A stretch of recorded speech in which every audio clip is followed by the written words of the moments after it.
Assalamualaikum teman-teman Milanisti semua, ketemu lagi dengan Maestroza Channel. Sebelum nonton video-video kita, jangan lupa untuk di subscribe dan tonton videonya sampai habis ya, supaya Maestroza bisa terus semangat berbagi info tentang klub kesayangan kita, AC Milan.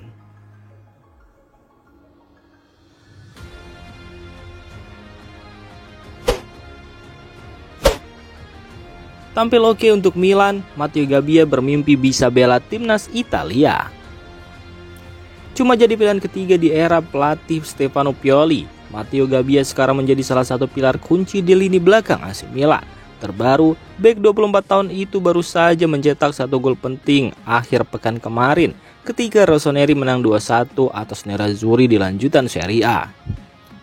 Sejumlah media menulis jika Gabbia layak dipertimbangkan oleh pelatih Luciano Spalletti sebagai daftar pemain terbaru di skuad timnas Italia di jeda internasional terdekat. Terkait hal itu, Gabbia mengaku sangat bermimpi bisa membela timnas Italia.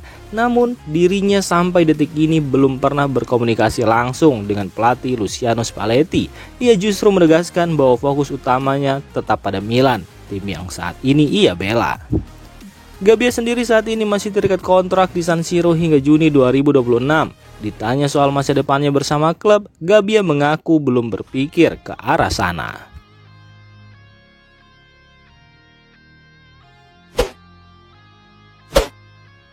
San Siro gagal jadi tuan rumah final UCL 2027. UEFA beri penjelasan.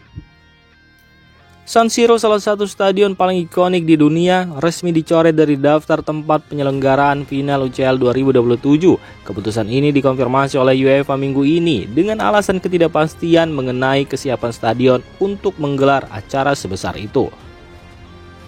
Keputusan ini menjadi pukulan bagi Milan, kota yang terkenal dengan sejarah panjangnya dalam sepak bola. Namun, UEFA membuka kesempatan bagi FIGC untuk mengajukan tempat lain di Italia sebagai pengganti. Stadio Olimpico di Roma telah diajukan sebagai alternatif untuk menyelamatkan posisi Italia sebagai tuan rumah final UCL 2027. Selain masalah San Siro, Italia juga menghadapi tantangan besar dalam persiapannya untuk menjadi tuan rumah Euro 2032 bersama Turki. Beberapa stadion Italia termasuk yang dimiliki oleh Inter, Milan, Roma, Lazio, dan Fiorentina masih dalam tahap perencanaan atau renovasi yang membuat Italia sulit memenuhi standar stadion yang ditetapkan UEFA.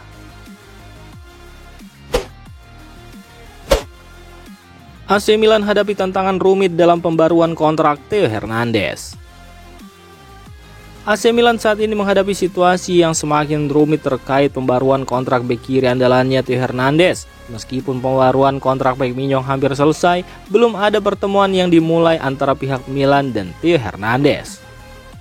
Laporan tersebut menyebutkan bahwa situasi pembaruan kontrak Theo Hernandez lebih kompleks dibandingkan dengan Mike Mignon. Selama musim panas, dikabarkan bahwa diskusi akan dimulai setelah penutupan bursa transfer, namun hingga kini belum ada perkembangan berarti.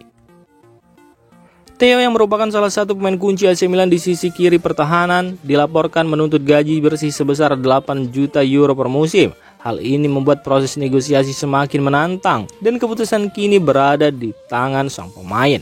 Jika Theo Hernandez bersedia mendengarkan tawaran dari manajemen Milan, pembaruan kontrak mungkin bisa segera terrealisasi. Tetapi hal ini memerlukan kesepakatan yang memuaskan bagi kedua belah pihak. AC Milan harus bergerak cepat untuk menyelesaikan masalah ini, karena situasi bisa menjadi lebih rumit pada musim panas mendatang. Jika kontrak Theo tidak diperpanjang sebelum musim panas, Milan mungkin akan berada dalam posisi yang sulit, mengingat nilai transfer sang bek akan berada di puncaknya dalam waktu dekat. Theo Hernandez, yang dikenal sebagai salah satu bek kiri terbaik di dunia, telah menjadi pemain kunci dalam beberapa musim terakhir bagi Milan. Kepastian masa depannya akan sangat penting bagi stabilitas tim, baik dari sisi teknis maupun finansial.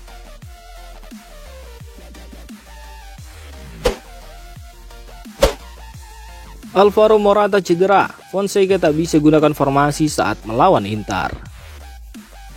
Jelang pertandingan AC Milan melawan Lecce, berita cedera yang melibatkan penyerang Alvaro Morata muncul ke permukaan. Morata mengalami cedera otot saat latihan yang membuat posisinya untuk tampil di pertandingan tersebut masih diragukan. Dalam konferensi pers sore kemarin, pelatih kepala AC Milan Paulo Fonseca mengonfirmasi bahwa Morata menderita memar yang menyebabkan bursitis. Cedera ini menjadi perhatian khusus, terutama karena Morata sudah mengalami beberapa masalah otot musim ini. Fonseca kemungkinan besar akan memilih untuk mengistirahatkan mantan penyerang Atletico Madrid tersebut agar cedera tidak semakin parah. Mengingat pentingnya Morata dalam struktur tim, keputusan ini tentu akan menjadi pertimbangan penting. Dalam pertandingan melawan Lecce, Fonseca mungkin perlu melakukan perubahan formasi untuk menutupi absennya Morata.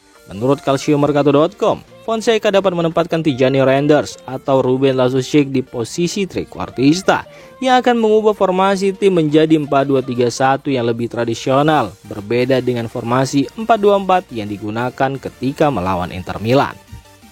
Ketika ditanya tentang kemungkinan Luka Jovic menggantikan Morata, Fonseca menjelaskan bahwa kedua pemain memiliki karakteristik yang berbeda. Hal ini membuat Jovic bukanlah pengganti langsung bagi Morata dalam formasi atau peran yang dibutuhkan oleh tim.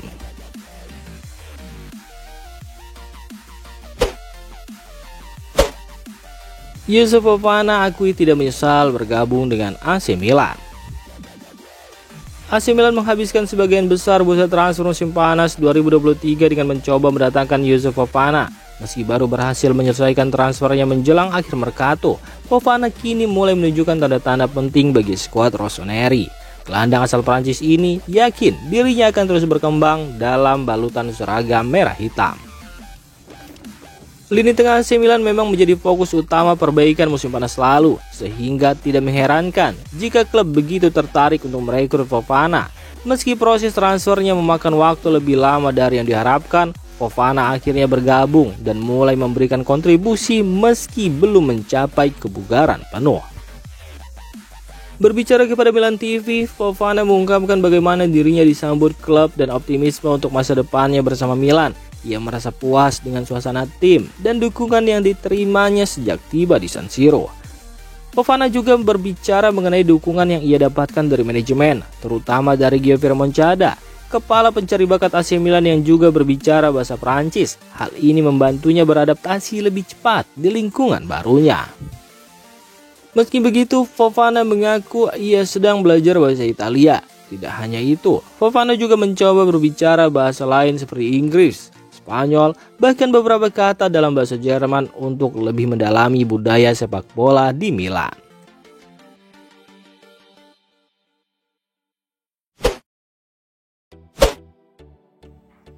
Demikian informasi dunia sepak bola terupdate hari ini.